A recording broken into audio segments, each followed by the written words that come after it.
In our last class, we learned how to solve exponential equations using techniques that we learned. We had three main techniques. The first one is if you have a single exponential term. And then the second case is if we had two exponential terms that could be written as the same common base. Or case 3, when we had two exponential terms that could not be written using the same base. Today, we're going to expand our knowledge and we're going to learn how to solve logarithm equations. So these are the procedures for solving logarithm equations. As just like in our last example, we're going to have multiple cases here.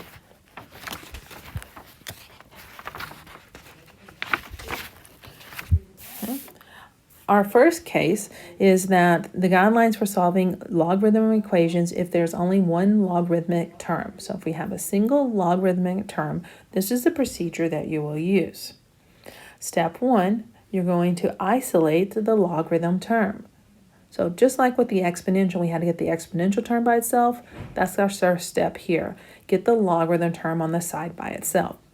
Then you're going to change from logarithmic form to exponential form. So this should be kind of familiar. We're just going in the other direction. So we're going to rewrite it as an exponential equation. Then we're going to solve that exponential equation for x using our techniques that we learned previously. And our last step, and this step it applies to every logarithm problem you solve, you must check for extraneous solutions. Now, what are extraneous solutions? Extraneous solutions are solutions you get algebraically that when you do everything correct algebraically, but they do not work in the original problem. And that can happen quite often in logarithms. So what we have to check for is, remember that in Unit 1, we learned that the domain of logarithms have to be positive. So the number inside a logarithm must be positive. It cannot be 0, cannot be negative. So what you're going to do is you're going to evaluate each answer you get back into your original logarithm equation and see if it's in its domain. See if you get a positive value. So substitute your answer into the original logarithm equation. So every logarithm term in the original problem that has an x in it, substitute that value in place of x and see what you get. If you get a positive answer, then that is a solution to the problem. But if you get a negative answer or 0, it is an extraneous solution and you must throw it out. You will have some cases where no solution works, and there might be no solution to some logarithm problems. So be careful of this. Never ever forget to check for extraneous solutions as you're solving logarithm problems. Okay, so our steps: isolate the logarithm term, change to exponential form, solve for x, check for extraneous. So let's try our first example. Here we have log base 4 of x plus 3 is equal to 2. So we have a single logarithm term, which is log base 4 of x plus 3, and it's already isolated. So step 1 is done for us. So all we need to do now is convert this to exponential form. So that's going to be 4 squared is equal to x plus 3. Now I'm going to solve this equation for x. So 4 squared is 16. Now I'm going to subtract 3 from each side. So 16 minus 3 is going to give me 13. And so I get x is equal to 13, but I have to do my last check. I have to check and see if I get extraneous. So I only have one log term, which is that x plus 3. And I need to check and see if that gives me a positive value inside the logarithm. And yes, 16 is greater than 0, so it checks. As we work through this, I'm going to show you a few techniques of how to check this answer.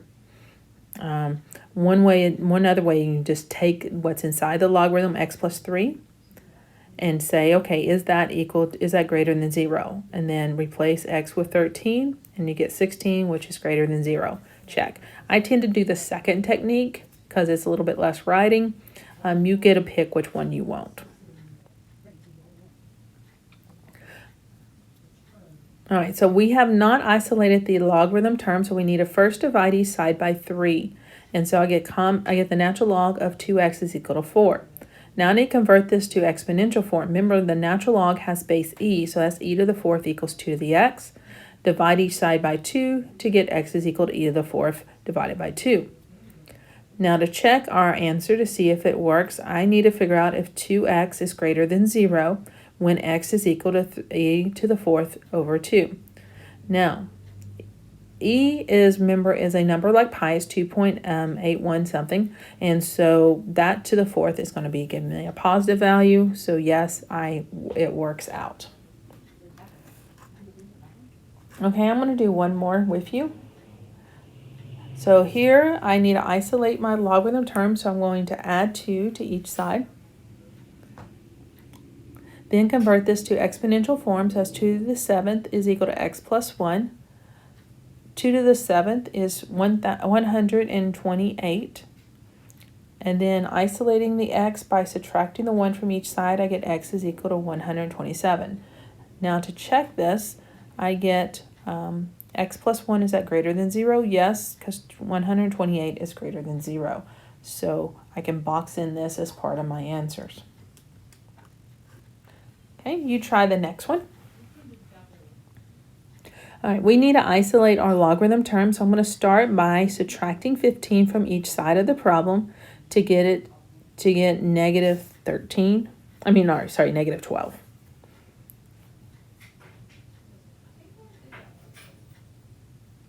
Then I'm going to divide each side by negative 2.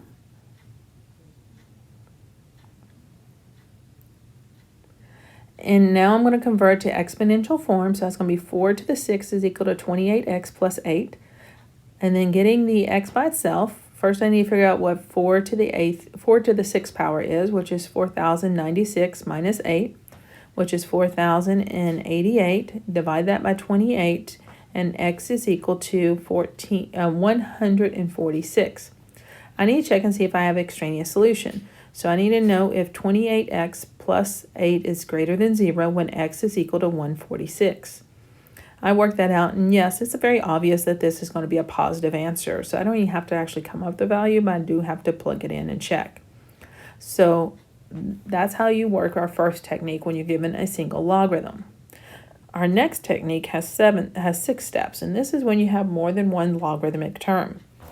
So in this case, your first thing you're going to do is you're going to condense each side to a single logarithm term. So every log term on the left side combine using our properties of logarithm, and all the logs on the right-hand side of the equation combine using our properties of logarithms. Once you've done this, for step 2, you're going to check to see if you can use the one-to-one property of logarithms. That is, do you have a log with the same base equal to the log of the same base? So a single log term equal to a single log term that have the same base. If so, use your one-to-one property and skip to step 5. Now, if you can't, for example, maybe all your log terms are on the left-hand side, and so you get a log equal to a numerical value. So then you can't use the one-to-one property, and you move on to step 3. So you just kind of have to look and see what you would do at this point. If you can use the one-to-one property, yes. If not, move on. So let's assume that we do not have a one-to-one property. So in that case, your next step is to isolate the logarithmic term. So get the log term on the side by itself, and only the log by itself. Once you do that, you're going to do this the way we learned to solve logarithms in our last example. We're going to change to exponential form, solve for the x, and of course check for extraneous solutions. That will always be your last step for every logarithmic problem. Now, if you had a one-to-one property, you could go straight to solve for x and then check for extraneous. All right, so let's look at example A here. I'm going to combine my log of x plus log of 3 by multiplying those together and get the natural log of 3x equals 2. So I use my multiplication property. Now I'm going to convert this to our exponential form and then solve for the x, and I get x is equal to e squared divided by 3. So I need to check and see if I have extraneous. I only have one term that has the x, and that's just x.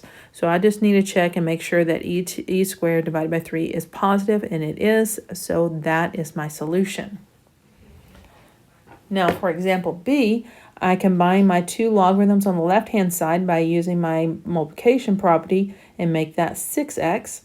and combine the two here by using my division property, and 36 divided by 2, let me go ahead and rewrite that as just 18. So we have log base 4 of 6x is equal to log base 4 of 18. I have a single log equal to a single log, so I can use my one-to-one property and just say that 6x must equal 18 or x is equal to 3.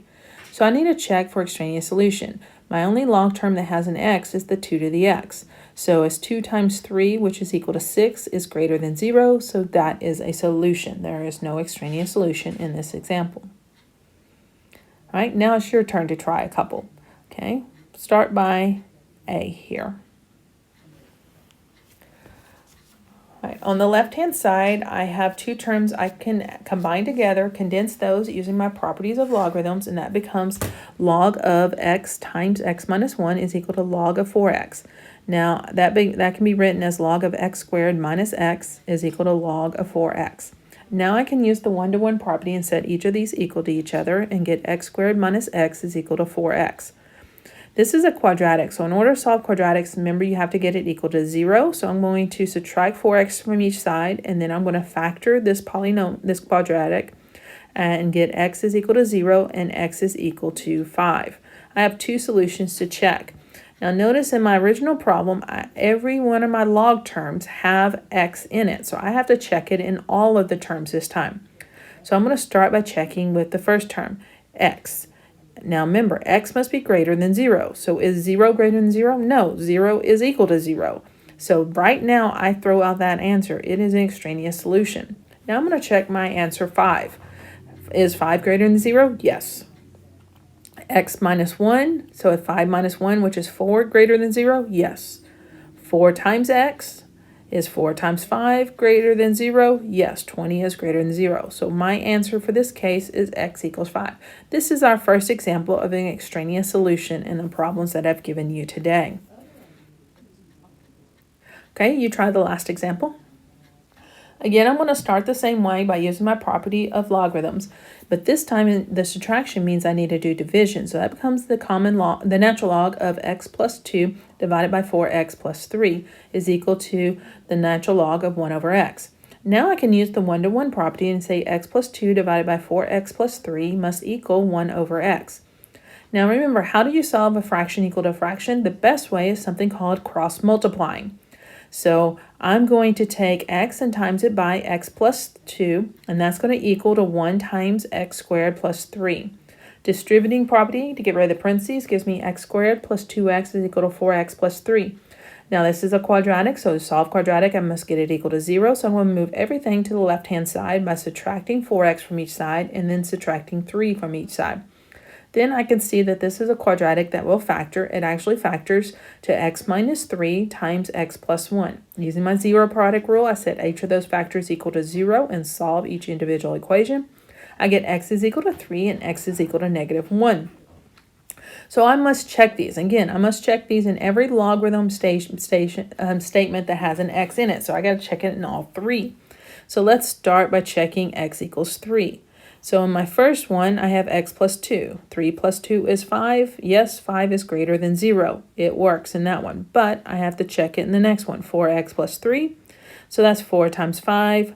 4 times 3 plus 3, which is 15. So that's greater than 0. Yes. And the last one is 1 over x, which is 1 over 3. 1/3 is greater than 0. Check. So that is a solution. Next, I need to check x is equal to negative 1. In our first equation, we have x plus 2, so that's negative 1 plus 2, which is 1, so that is positive, so it works. And then 4x plus 3, that's 4 times negative 1 plus 3, which is negative 4 plus 3, which is negative 1, and that is not greater than 0, so that is an extraneous solution. So there's only one solution to this problem, which was x equals 3.